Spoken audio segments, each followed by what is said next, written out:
Hey everyone, Bex and Kobe reporting in for days 11 and 12 of Kobe's settling in journey. We've had a pretty cool couple of days. Kobe is getting more and more settled with living in this house and sort of our routine and what we get up to. He has started to display exploring behaviours, and exploring behaviours tend to be behaviours that generally the people in the house think are naughty. So I think it's a really cute sort of time and your dog's sort of settling in adventure, and that they start exploring. So Kobe has been exploring the kitchen bench, and also he's developed a bit of a fetish for a doorstop that we've got here. It's a little rubber wedge, so he's constantly trying to steal that from the door. So it's very amusing, and we are practicing lots of interrupting and redirecting that behaviour, because it's obviously not something we want to encourage. We have been for a walk this morning, so that was pretty cool. He's getting more and more relaxed, so we're sort of lengthening his walks a little bit each time, but we're sort of only going for about 15 minutes at the moment. That's sort of our max walk time so far. The other thing he has been doing today, which I'm sure all of you can have dogs that have done this, and greyhounds are particularly good at doing it, is following the sun around and having big sunbakes, and then cooking himself, and then having to find a cooler spot to cool off, and then repeating. So it's been quite funny watching him do that. He is still spending time in his crate. I'm making sure he's sort of spending a bit of time on and off during the day in his crate, and that the people leave the house every day, a couple of times a day, even if it's just to, I don't know, walk around the house or go do something, just so he's sort of learning to be left alone. But I will go into that on another video further on. So today, what I thought we'd talk about today is socialising your dog. And at this time, there's obviously not a lot of dog-to-dog interaction, so you might think that socialising, you can't work on socialising, but I would beg to differ. So in dog training, there is what's known as the 3Ds. So you've got your distance, duration, and distraction. So what you do is you sort of, when you're training a new behaviour, is treat intervention, is you start really easy and then you sort of expand on the 3Ds.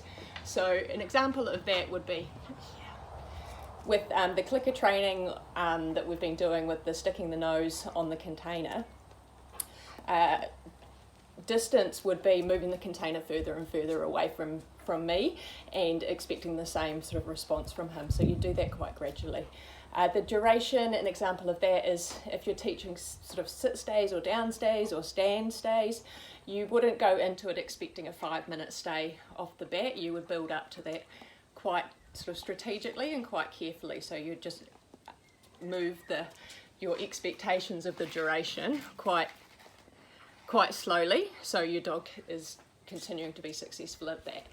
The distraction is dogs don't always think in context like we do. So to a dog, and I'll just use sit as an example, if your dog knows how to sit in your lounge, that's cool, but don't assume that means that they know what sit means out and about when you're out at the park, or even outside the first time, or when you're at completely foreign places.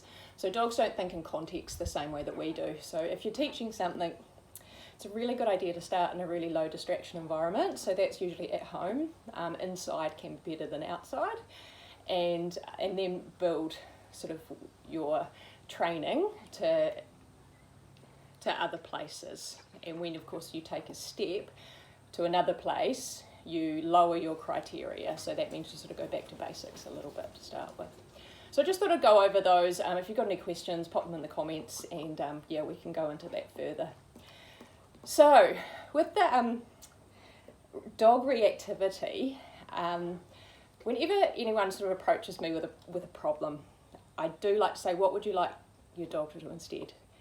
And quite often that results in silence, because as people, we're really good at focusing on what we don't want the dog to do. So I don't want my dog to pull on the lead. I don't want my dog to nut off every time it sees a border collie. I don't want my dog to jump up. I don't want my dog. So what would you like your dog to do instead? So for me, when I see another dog and we're out and about doing things, I actually want my dogs to ignore it. I read a really cool blog recently, and the writer gave their views and sort of, to quote, said a really well socialised dog in their view was one that completely ignored other dogs. And I tend to agree with them. There are lots of interestingly behaved dogs and people sort of out there in the big wide world, and I really like it when my dogs are just quiet and calm, and they want to hang out with me and do their own thing and look after their own business, shall we say.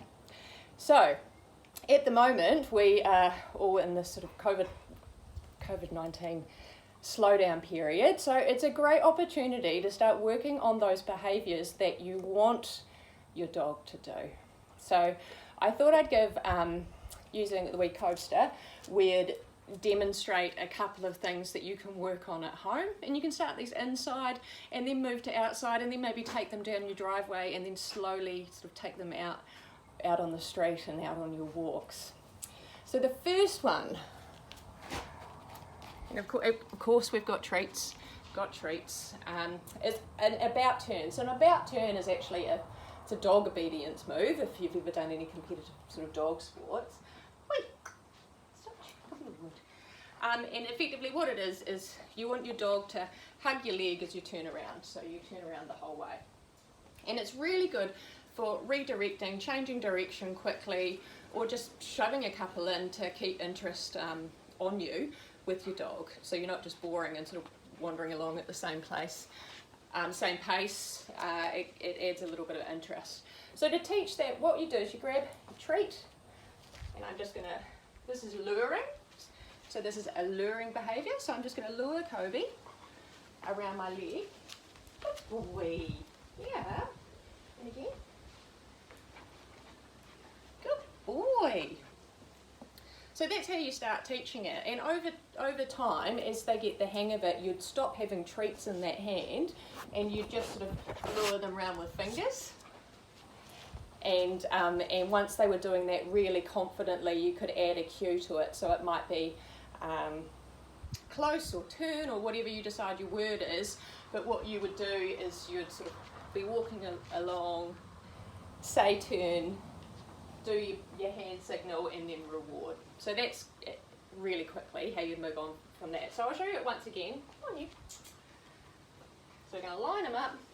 He's beside me, we're walking along, and I'm going to say, come on, Cody. Good boy. And of course that's quite slow, but as they get better and better at it, you can do it quite quickly. Come on.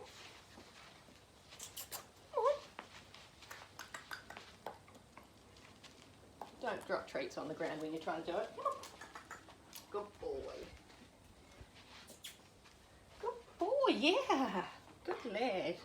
And if I hold your leg, you'll stop standing on it. So that's one thing that you can practice. And there's nothing cooler than sort of wandering along with your dog and saying your cue, and your dog just whizzes around by your side. It's really cool. So the other one is just loose leash walking, so teaching a really sort of solid side or close or heel that is really helpful to put your dog into if you really want their attention. So all we'd do, Cody, stop trying to chase flies, is make being beside you really good. Good boy. Drop it on your face. Come on.